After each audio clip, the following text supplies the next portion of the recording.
Kapal ng mukha. Naku po, iyan ang sigaw ng maraming netizen after nilang malaman na ginamit ang mga Duterte, si VP Sara at si Pangulong Rodrigo Roa Duterte sa kampanya. Kapatid ni Manny Pacquiao, mga kabibig, si Mayor Lorely. Lorelai ba? Kampo ni Jensan Mayor Pacquiao, ginamit si Duterte sa kampanya. Umalma ang Partidong Demokratikong Pilipino or PDP sa ginawa ng kampo ni General Santos City Mayor Lorelai Pacquiao. Talagang nandun ang pagmumukha ni VP Sara. Katabi si Manny Pacquiao? 'Di ba? Naku kabibig. It means, mga kabibig, sabi ng isang netizen, it means si Manny Pacquiao din, ginamit niya ang mga Duterte. Ay, oo. Kasi pwede namang wala yung pagmumukha ni Manny Pacquiao doon. Pero katabi talaga ni VP Sara Duterte. Nandun pa ang pagmumukha ni Senator Bongo, ni Pangulong Rodrigo Roa Duterte sa isang tarpaulin. Hindi ba sila nahiya? Bakit hindi pagmumukha ni BBM ang gagamitin nila sa kampanya? Nako, parang iba yata ang hangin ngayon na. Parang naramdaman nila na hindi sila mananalo kung si BBM, ang pagmumukha ni BBM ang ilalagay nila sa tarpaulin. So, gamitan, naku, balingbing, nilaglag. Naku po, grabe mga kabibig ha. Nagsalita ang PDP laban tungkol dito, mga kabibig. Na huwag kayong magpabudol. Naku po, eto mga kabibig ha. Panoorin natin ang videong ito na kung saan ibinalita talaga ito kabibig. Oy, trending na at pinag-usapan talaga ito mga kabibig. Ito kabibig From Abante News Online. Kampo ni Jensan Mayor Pacquiao, ginamit si Duterte sa kampanya. Umalma ang Partidong Demokratikong Pilipino sa ginawa ng kampo ni General Santos Mayor Lorely Pacquiao. Manood tayo kabibig ha, kung ano ang ginawa nito. Yan Panoorin nyo. Sa ginawa ng kampo ni General Santos City Mayor Lorely Pacquiao. Yan. Ano ang ginawa? Tignan natin ha, ikaw mo na yung paggamit sa pangalan ni dating Pangulong Rodrigo Duterte at kanyang mga kaalyado. Grabe naman. Ayan. Ay, ito pala kabibig. Tingnan nyo. Uy, palakihin natin ha. Tingnan nyo kabibig.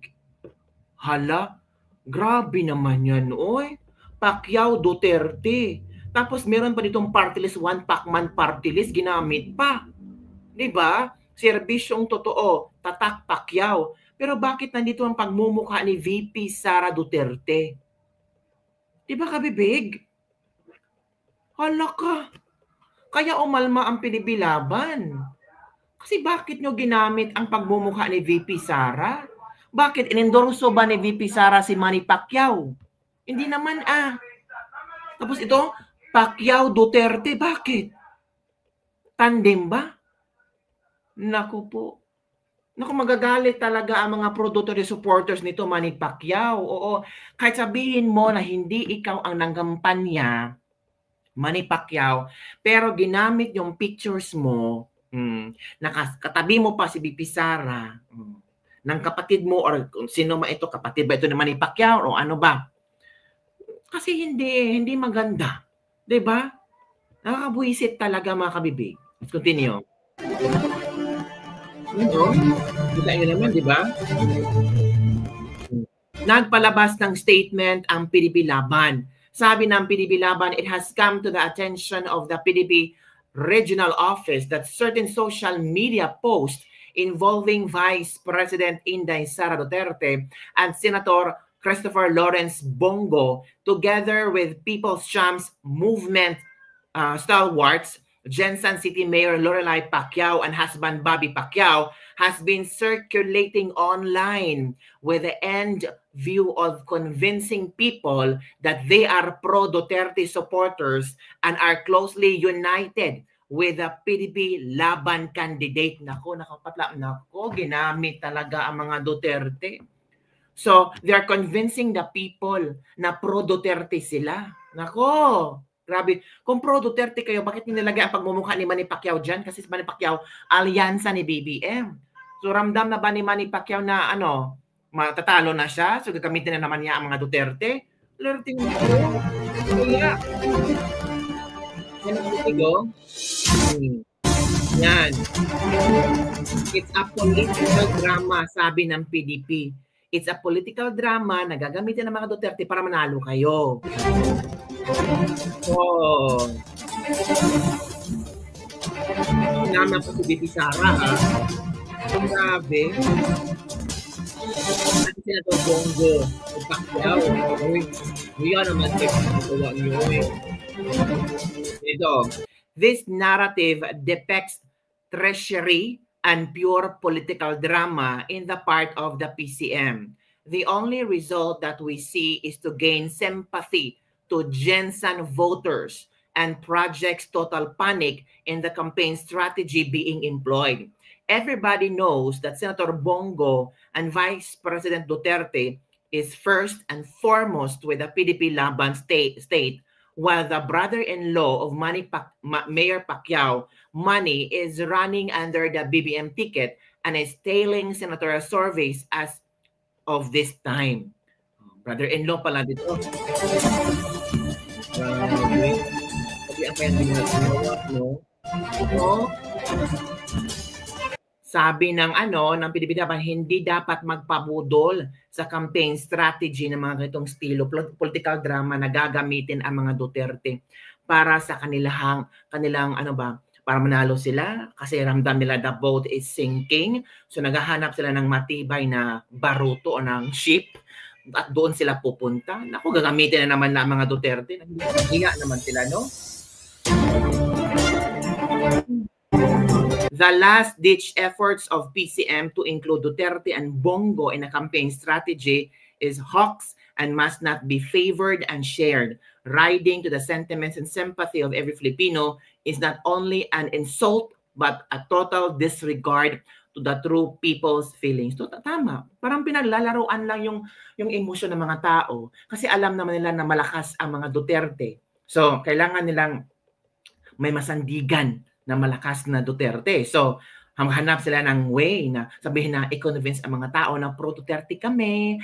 Kahit si Manny Pacquiao ay nasa slate ni BBM pero parang doon kami kay Duterte sumusuporta. Ano to? Tapos ang pagmumukha ni Pacquiao kasali doon. So yun, kabibig. Ito nakakatawa lang. Ito lang yung nakakagigil tingnan mga kabibig. Yan Sino bang hindi magigigil sa picture na yan? Diba?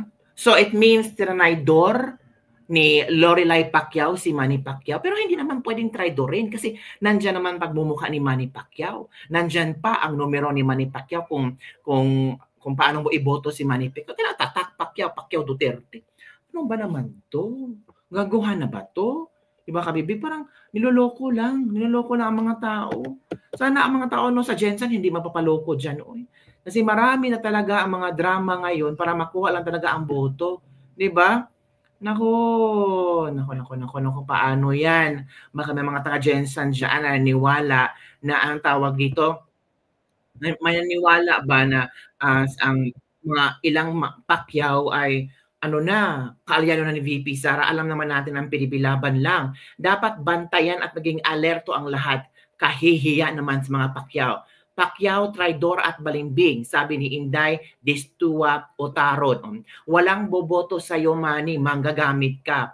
Never vote Pacquiao. Si Manny sip-sip na yan, traidor pa. Di ka na nahiya. Buti nakatulog ka pa, kala mo nanalo ka pa, budol niyo, Roque Barbocos. Yan ang komento ni Roque Balboco. Di ka na manalo, Pacquiao. Huwag niyong gamitin ang mga Duterte para manalo kayo. Yan mga kabibig, ha. Nakita nyo na ang mga komento na maraming netizen na parang huwag nyo namang gawing katatawanan si VP Sara. Hindi naman, sabi ng iba, hindi katatawanan si VP Sara. Si Manny Pacquiao ang totoong balimbing. Oo. Para manalo talaga sa Jensen, kailangan talaga ilagay ang pagmumukha ni VP Sara. May Pacquiao Duterte pa dyan. Di ba mga kabibig? So ganun na ba kadesperado ang move ni Manny Pacquiao? Sabi ng pusa dito na meow, meow, meow. Meow, meow, meow, meow. Yan na mga kabibig. So yan lang po mga kabibig ang ating latest libak-libak for today. Ano ang inyong komento tungkol dito? Pati mga pusa nagagalit na. Ang pusa ko dito nagagalit na kung bakit daw dinamay-damay si BP Sara. Mga Duterte dinamay-damay nila sa ilang, ano ba, sabi ng isang netizen, this is a kind of political drama. This is a kind of pambubudol. Ito yung pinaka estilo nila para makuha ang atensyon ng mga tao. Para ipulyut ang utak ng mga tao na ang Pacquiao ay pro-Duterte. Hindi, pro-BBM sila. Oh. Manny Pacquiao nga nasa ano ni BBM, so paano maging pro-Duterte? Bakit? Si Manny Pacquiao ba ay kasali sa mga inendorso ni BP Sara? Wala naman doon So wag yung gamitin ang pagmumukha, ang magmukha ng mga Duterte. Nakakahiya yung ginagawa niyo. Uy, oo, namukha kayong cheap. Oo. 'Di ba? So yun lang kabibig ang ating latest libak-libak for today. Ano ang inyong opinion tungkol dito? Don't forget to like, subscribe, and share this video para sa mga latest trending news na ating pag-usap-usapan. Bye everyone! See you next time. Lurky, nakahiya.